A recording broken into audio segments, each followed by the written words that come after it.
Et bonjour à tous les amis, bonjour à toute la famille, bienvenue pour une nouvelle petite vidéo sur la chaîne 100% Récup Nature et Autosuffisance. Donc petite vidéo aujourd'hui sur un de mes chantiers pour essayer de vous présenter le débroussaillage intensif et vous présenter aussi la débroussailleuse avec laquelle j'interviens. Donc aujourd'hui, on est sur un chantier qui consiste à éclaircir une parcelle de bois en pente afin de laisser respirer les chênes pour mieux les trier après. Donc d'abord, la débroussailleuse avec laquelle je travaille, donc une style FS 511 qui est quasiment, si ce n'est la plus grosse de la gamme des broussailles ces styles. Donc elle est vraiment prévue en fait à l'origine pour faire que du roncier à la lame, mais on peut effectivement débroussailler aussi avec. Donc un usage plutôt intensif pour cette grosse débroussailleuse qui en longueur dépasse les 1,80 m. Donc une débroussailleuse plutôt conséquente et qui a un poids qui est compris entre 11 jusqu'à 13 kg selon ce que vous y mettez dessus. Donc voilà, monté en lame avec une lame de coupe et de broyage pour les jeunes pousses d'arbres et les ronciers. Donc là aussi, la lame qui est montée dessus, elle doit être compris entre, allez, je sais pas, on va dire 40 jusqu'à pas loin des 50 centimètres quand même de long. Donc c'est déjà une belle bête pour travailler. C'est presque l'équivalent d'une petite lame de tondeuse, hein, mais en beaucoup plus dur et plus épais. Et donc si tout à l'heure j'arrive à convaincre la cliente de filmer, je pourrais vous montrer la façon de travailler avec cette débroussailleuse et cette lame. Donc comme vous pouvez le constater ici, les parties éclaircies avec la débroussailleuse, montée en lame, hein, bien sûr. Donc, à savoir qu'on est sur une parcelle qui contient exclusivement que de l'argile, qui est très très mouillée, avec quand même une pente qui commence à être de plus en plus raide. Alors, je ne sais pas le pourcentage de la pente, mais c'est assez difficile pour y monter et y travailler. Et donc ici, la zone non éclaircie. Donc voilà, hein, comme vous pouvez constater, il faut réussir à se faufiler entre chaque arbre en combattant constamment contre la pente pour ne pas glisser. Et cet effet, surtout avant de faire ce genre d'intervention, avoir un équipement adéquat, EPI, ce qu'on appelle, hein, donc des chaussures, pour ma part, des chaussures qui sont prévues pour le débroussaillage avec plusieurs types de renforts sur la chaussure, hein.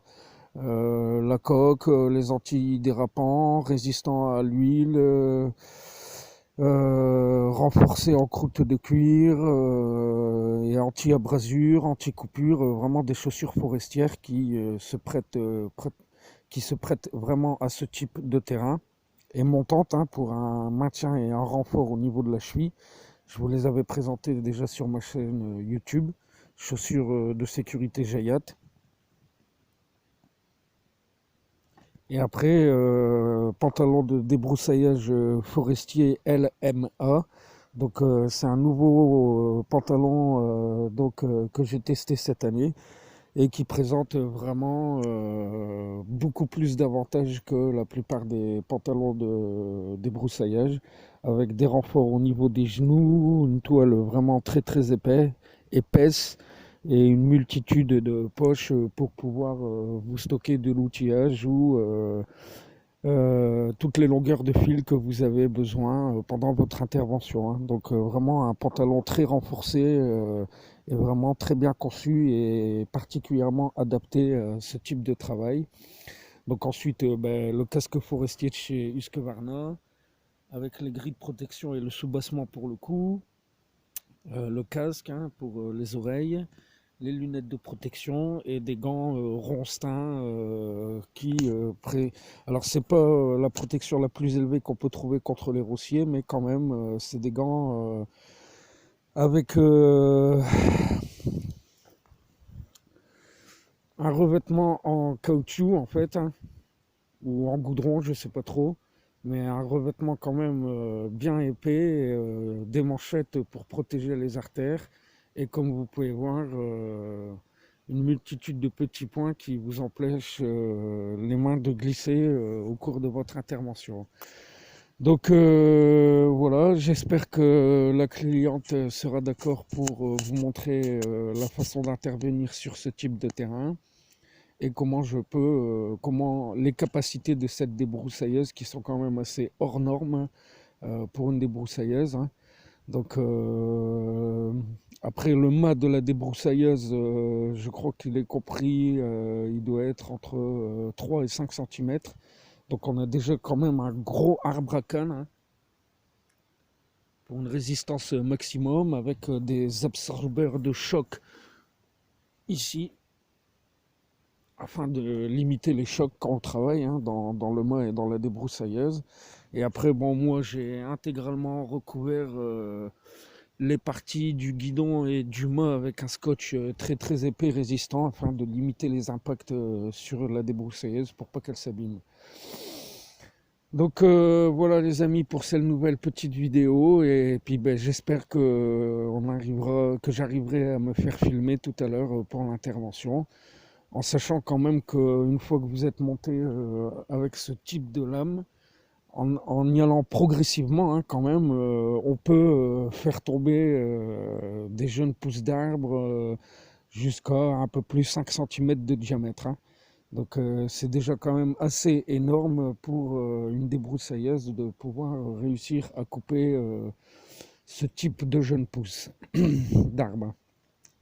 Donc voilà quoi, hein, le but ici c'est d'éclaircir entre tous les arbres les plus jolis pour les laisser respirer. Et après, une fois que toute la parcelle sera éclaircie, il suffira de revenir avec une tronçonneuse et faire tomber les arbres, les jeunes arbres qui sont plus serrés et qui empêchent les plus jolis de vivre et de pousser comme il faut, quoi. Donc voilà les amis, voilà la famille. J'espère que cette petite nouvelle vidéo et ces quelques explications vous auront fait plaisir. Et puis, ben, à très vite pour d'autres infos et vidéos sur la chaîne 100% Récup Nature et Autosuffisance. Merci d'être toujours un peu plus nombreux à me suivre. Et puis, ben, à tout à l'heure pour une prochaine vidéo, j'espère. Voilà, bisous à tous. Ciao, bye bye.